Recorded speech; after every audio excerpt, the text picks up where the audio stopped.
Hello friends, welcome back to my channel খাওয়া হবে জমজমাট। আজকের খাওয়াটা সত্যি জমজমাট হতে চলেছে। আজকের রেসিপি হলো ডিমের বাটি চচ্চড়ি। অসাধারণ স্বাদে ভরা এই রেসিপি ডিমের বাটি চচ্চড়ি একবার হলো বাড়িতে বানিয়েও গরম ভাতের সাথে খেয়ে দেখো, জাস্ট ফাটাফাটি। তবে কিভাবে এই ডিমের বাটি চচ্চড়ি বানালাম সেই রেসিপি তোমাদের সাথে শেয়ার করতে চলেছি। খুব কম সময় এটা বানিয়ে নিতে পারো, খুবই অল্প উপকরণ দিয়ে। চলো শুরু করা যাক। এই ডিমের বাটি চচ্চড়ি বানাবো বলে আমি 3খানা ডিম নিয়ে নিয়েছি। আর বাটি চচ্চড়ি নামটাতেই বুঝতে পারছো বাটির মধ্যেই রেসিপিটা হবে। আর আমি এখানে নিয়েছি একটা মাঝারি সাইজের পেঁয়াজ ছোটো ছোটো করে কেটে নিয়েছি, আর নিয়েছি 2-3টে কাঁচা লঙ্কা কুচিয়ে নিয়েছি, আর 3টে আমি সমান সাইজের বাটি নিয়ে নিয়েছি।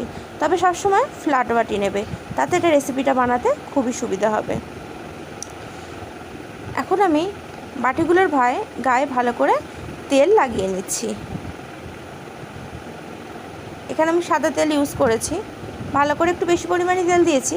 সম্পূর্ণ বাটির গায়ে ভালো করে বেশ লাগিয়ে নেব।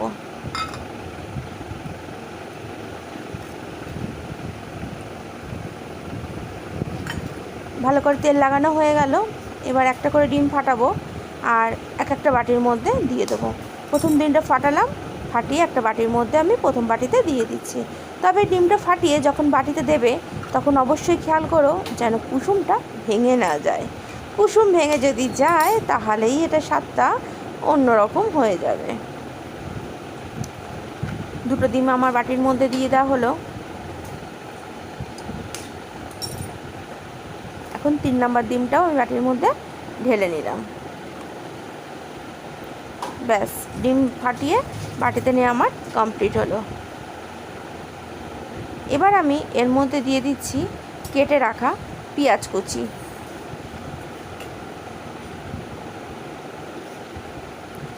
1 চামচ করে পেঁয়াজ কুচি আমি দিয়ে দিচ্ছি। খুবই ছোট ছোট করে পেঁয়াজগুলো কেটে নিয়েছি আমি।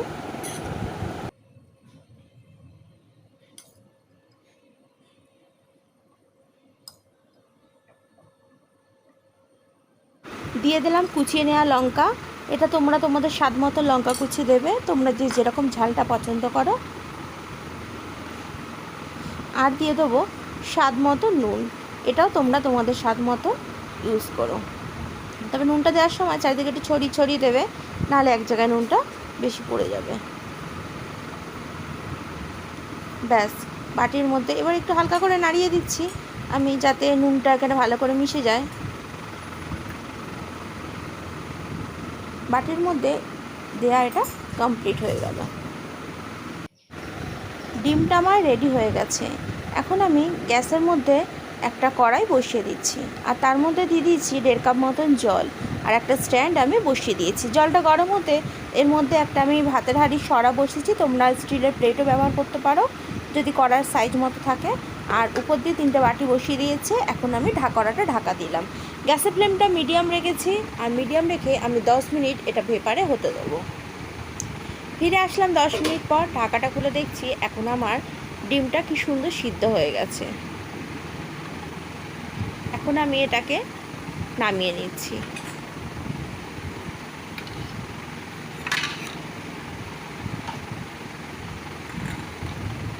নামিয়ে নিয়ে এবার এটাকে আমি ঠান্ডা হতে দেবো। ততক্ষণ ঠান্ডা হতে হতে গ্যাসে আবার কড়াই বসিয়ে দিয়েছি, আর তেল দিয়ে তার মধ্যে দিয়ে দিলাম আলু। তবে এই গ্রেভিটা বানানোর জন্য তোমরা যারা আলু পছন্দ করো না তারা আলু ছাড়াই এটা করতে পারো, তাতেও এটা খুবই সুস্বাদু লাগে। তবে আমি এটা আলু দিয়েই বানিয়েছি।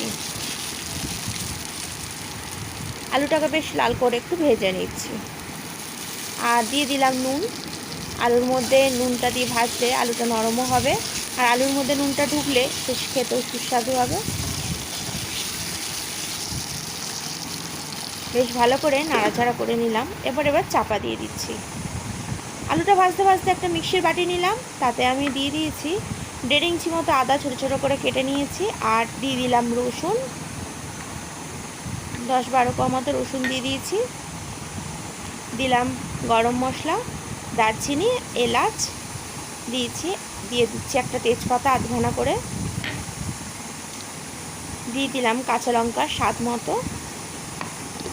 এবার এটার একটা পেস্ট বানিয়ে নিচ্ছি। আর এদিকে আমি পেঁয়াজ বেটে নিয়েছি আর আদা রসুন গরম মশলার পেস্টটা এখানে বানিয়ে নিয়েছি।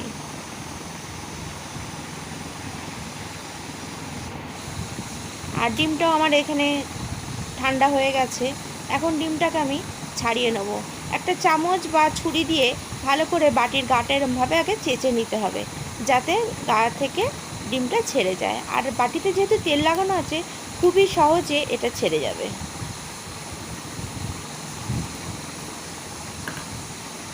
আমি গাগুলো ভালো করে আগে চেঁচে নিচ্ছি।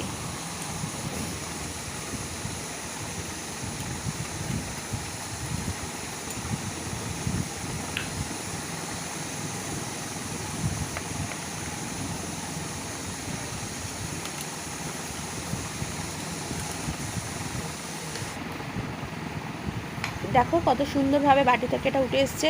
কুসুমটা কি সুন্দর আছে, একটুও ঘেটে যায়নি। আর এটা না খেতে খুবই সুন্দর, এরকম অবস্থায় খেয়ে নেওয়া যায়। এখন গ্যাসে কড়াই বসিয়ে দিয়েছি আর তার মধ্যে আমি দিয়ে দিচ্ছি তেল। তেলটা গরম হতে এতে দিলাম ফোড়নের জন্য একটা তেজপাতা, দিয়ে দিচ্ছি বেটে রাখা পেঁয়াজটা। পেঁয়াজটা একটু ভালো করে ভেজে নিচ্ছি।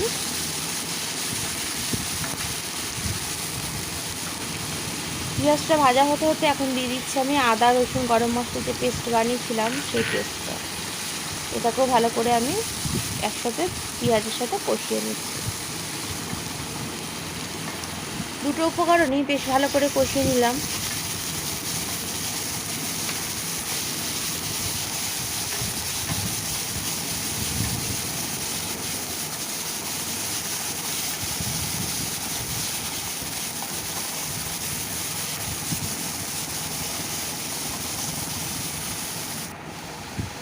এখন পেঁয়াজ আর মশলাটা ভাজা হয়ে গেছে। এখন আমি এর মধ্যে দিয়ে দিচ্ছি হলুদ গুঁড়ো, দিয়ে দিলাম 1 চামচ ভাজা জিরে গুঁড়ো, যেটা আমার চ্যানেলে আগেই দেখবে, যেটা ভাজা মশলা বানানো আছে। আর দিয়ে দিচ্ছি 1 চামচ লঙ্কার গুঁড়ো, 1 চামচ কাশ্মীরি মির্চি পাউডার। তবে কাশ্মীরি মির্চিটা ঝাল হয় না, জাস্ট এটা তরকারি কালার হওয়ার জন্য। দিয়ে দিলাম স্বাদ মতো নুন, আর দিলাম সামান্য একটু জল। এবার মশলাটা কষিয়ে নেব।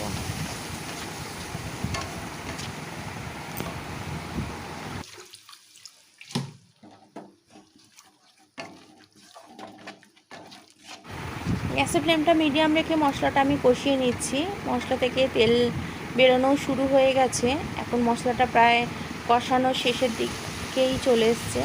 এখন আমি এর মধ্যে ভেজে রাখা আলুগুলো ছেড়ে দিলাম, দিয়ে আলু দিয়েই মশলাটা একটু কষিয়ে নেব, যাতে আলুর মধ্যেও বেশ মশলার ফ্লেভারটা টেস্টটা চলে গেলে আলুটা খেতে খুবই সুন্দর লাগে।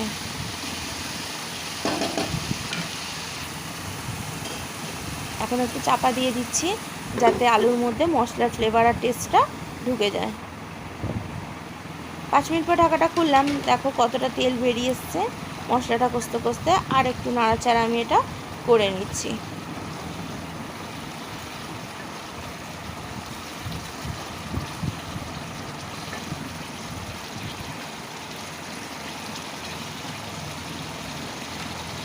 বেশ ভালো করে নাড়াচাড়া করে নিলাম, দিয়ে একটু চাপা দিয়ে 2 মিনিট মতো হতে দেবো। 2 মিনিট পর ফিরত আসলাম, ঢাকাটা খুলে একটু নাড়াচাড়া করে নেব। মশলাটা বেশ এখন রেডি হয়ে এসছে।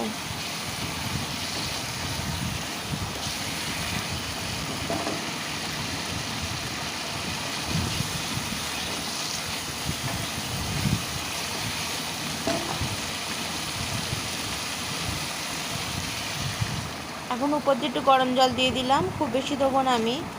এখানে আমি 1.5 কাপ মতনই গরম জল দিয়েছি, ছোটো কাপে 1.5 কাপ দিয়েছি, কারণ খুব বেশি ঝোল করব না, এটা একটু মাখো মাখো রাখবো। ঝোলটা একটু ফোটার জন্য সময় দিলাম।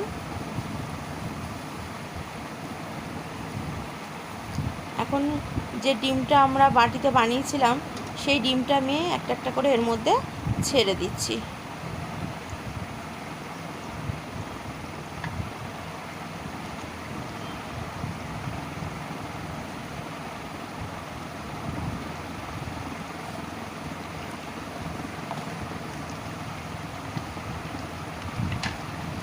ডিমটা দিয়ে আলুটা ঝোলটা সব একসাথে ফুটতে দিয়ে আমি এটা চাপা দিয়ে দিলাম। দিয়ে আমি এটাকে 5-7 মিনিট ফুটতে দেবো গ্যাসের ফ্লেমটা মিডিয়াম করে, যাতে ডিমের ফ্লেভারটাও ঝোলের মধ্যে চলে আসে।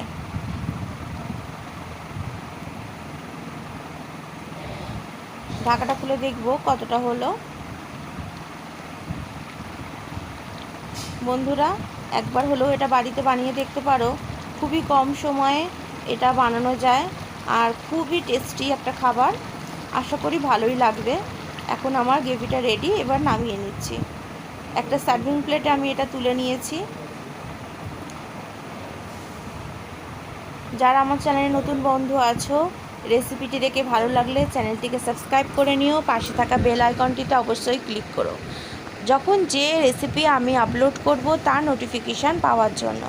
আর যারা আমার চ্যানেলে পুরনো বন্ধু আছো তাদেরকে জানাই অনেক অনেক ধন্যবাদ। ভালো থেকো, সুস্থ থেকো। আজ তবে আসি, আবার দেখা হবে অন্য কোনো দিন অন্য কোনো রেসিপি নিয়ে। ভিডিওটি সম্পূর্ণ দেখার জন্য ও আমার পাশে থাকার জন্য তোমাকে জানাই অনেক অনেক ধন্যবাদ।